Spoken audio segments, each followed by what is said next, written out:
या चंदन या लोहा पड़े या लकड़ी, आग सबको अपना रूप दे देती है। ऐसे हर बुराई हरि में जाके परम सद्गुण बन जाती है। हम जितना अपने आप को अच्छा बनाने का प्रयास करेंगे, ये संसारियों के समझ में नहीं आएगा, परमार्थ के पथिकों के लिए बात है, और यही विश्राम हो जाएगा। हम अपने आप को जितना अच्छा और बड़ा बनाने की कोशिश करेंगे, उतना ही हमारा प्रयत्न हमको नीचा गिरा देगा। यदि हम अपने को भगवान के आश्रित कर करके उनके नाम का जप और उनकी आज्ञा पे चले, तो इतने अच्छे बन जाओगे, बिस्तरे सब जग विमल कीरति साधु संगति नाटर है। इतने महान बन जाओगे कि विश्व आत्मा भगवान जब हृदय से लगा लिए, तो जा पर कृपा राम की हुई, ता पर कृपा करे सब कोई। स्वामी का प्रभाव दास में आ जाता है। अरे एक साधारण कीड़ा भृंगी अपना प्रभाव दूसरे कीड़े पर डालकर उसे भृंगी बना देता है, तो भगवान का नाम गुण रूप लीला धाम तुम्हें ये नहीं प्रदान कर देगा? भगवद आश्रय लेते ही जिसके भय और विषाद नाम जप से नष्ट हो गए, नाम जप और सत्संग से, उसके हृदय में ऐश्वर्य भगवान का प्रकट होता है। तो बाह्य और आंतरिक दोनों वो ऐश्वर्यवान होता है। ज्ञान, विद्या, श्री, कीर्ति, शक्ति, सौंदर्य, माधुर्य ये प्रकाशित होने लगता है। बिना किसी बनावट श्रृंगार के उसके चेहरे पर आकर्षण होता है, देखते ही हृदय लुभायमान हो जाता है। ऐसा माधुर्य होता है भक्तों का, क्योंकि माधुर्य सिंधु प्रभु का चिंतन होता है। जो भगवान के आश्रित है, उसे भय की तो कोई गुंजाइश ही नहीं है, कोई गुंजाइश नहीं। क्यों? क्योंकि वो भगवान सर्वशक्तिमान उसकी रक्षा में रहते हैं। बहुत छोटा सा प्रसंग है। एक नीलांबर दास नाम के महान भक्त हुए हैं। जन साधारण गृहस्थ की तरह जीवन व्यतीत करते थे। एक दिन उनको सत्संग सुनने को मिला।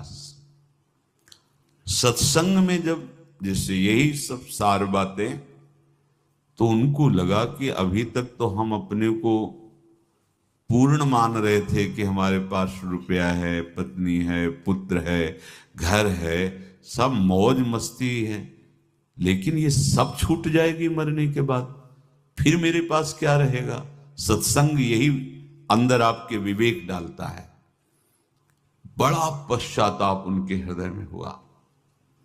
ये है कृपा, जिसको अपने लौकिक भोगों के बीच में रहकर उनसे जलन पैदा होने लगे, जान लेना भगवान उन पर बहुत कृपालु हो गए हैं।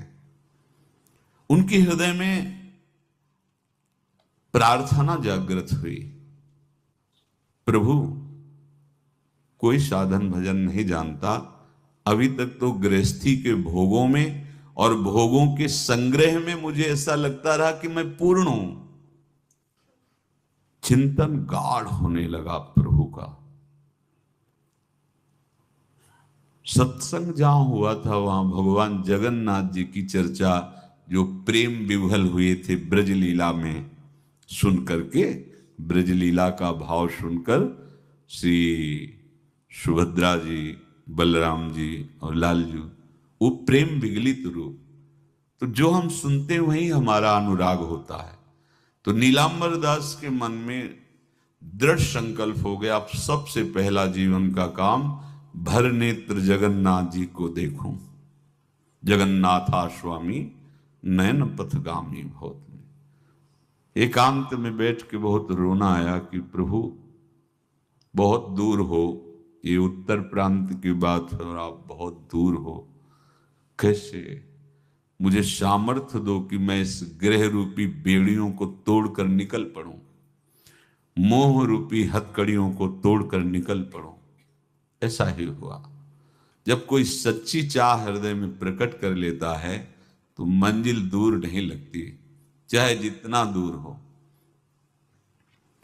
कुछ अर्थ लिया और अपने परिवार से प्रार्थना की, बच्चे शयाने थे, कि ये सब वैभव आप लोग देखो, अब मैं किसी योग्य नहीं रह गया। अब जब तक जगन्नाथ जी को भर नेत्र नहीं देख लूंगा तब तक अब जीने की आशा नहीं। तो घर वालों ने भी देख लिया था कि अगर ये सुखी रहे जगन्नाथ जी को देखकर तो ये हालत इनकी ऐसी देखी नहीं जाती, न खाना न पीना, कुछ अच्छा न लगना। तो सबने अनुमति दे दी, झोली में कुछ अर्थ रख दिया, बोले भाग पड़े। जैसे बहुत समय से बिछुड़ा हुआ कोई अपने प्राण प्रिय से मिलने के लिए, ना खाने की चिंता, ना पीने की चिंता, ना मार्ग की थकावट, बस नेत्रों में उत्साह भरा हुआ है, कब ऐसा होगा।